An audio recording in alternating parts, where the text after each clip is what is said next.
Thank you, Mr. Rees. And it's a pleasure to follow the honourable member for Plymouth, Sutton and Devonport, who made many important points on an issue which I think affects so many across the South West, and in particular more rural areas. And I congratulate my honourable friend for North Devon for securing this debate. Though in many ways I wish this wasn't something we any need to debate or discuss. We've been here many times before, and I think we need to get this issue well and truly sorted. To me, this issue is one of competition. The South West needs to compete with the rest of the country. 3/4 of our young people leave Somerset after their education, and our businesses tell me that to stay in Somerset, they need to connect, not just through better roads and rail services, but through the digital highway. And if those businesses and the young people they employ are to remain with us, this can only be if they can achieve their dreams rendered in full digital glory.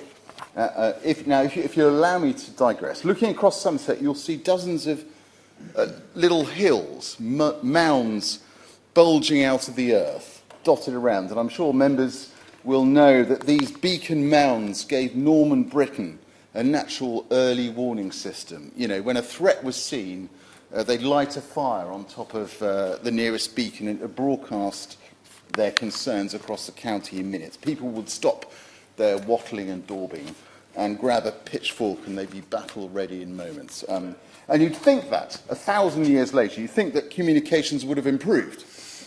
But for many homes and businesses, you'd be wrong. For them, it'd probably be quicker to use these ancient beacon hills to deliver a message than to try and fire up their broadband router.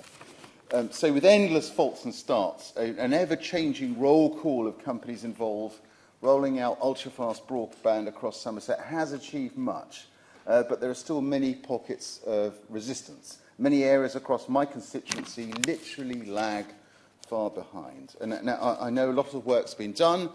I think 46% of premises naturally, at the moment, nationally in the UK are gigabitted up, but Devon and Somerset fall way behind. In my patch, only 13% of premises are fully connected.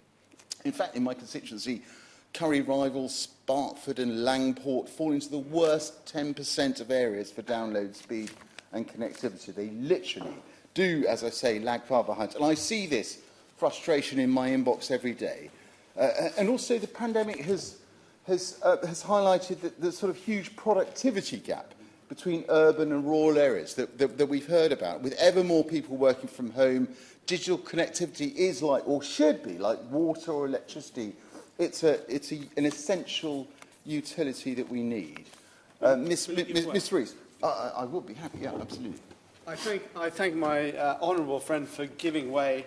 And would he agree with me that actually the sort of border area between our constituencies, places like Lopen and Over Stratton, are perfect examples of areas that are falling between the cracks, and how there is sometimes a lack of understanding between what the universal service obligation can bring and what can be done through vouchers, and actually getting people onto the proper gigabit service through vouchers is what people need to be able to have to engage with that digital future that he mentioned earlier.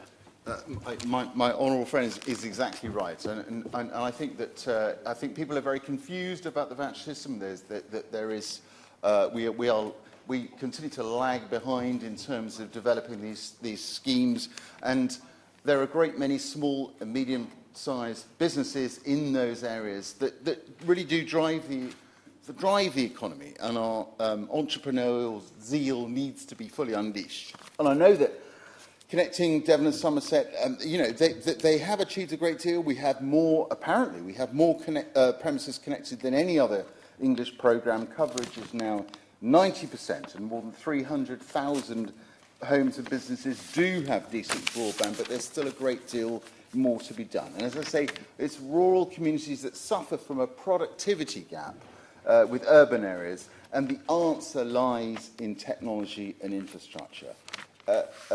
Ms Rees, the government was elected on a promise to level up the UK, and I hugely welcomed the investment that we've had in physical infrastructure across the southwest, and we're beginning to see the results of that.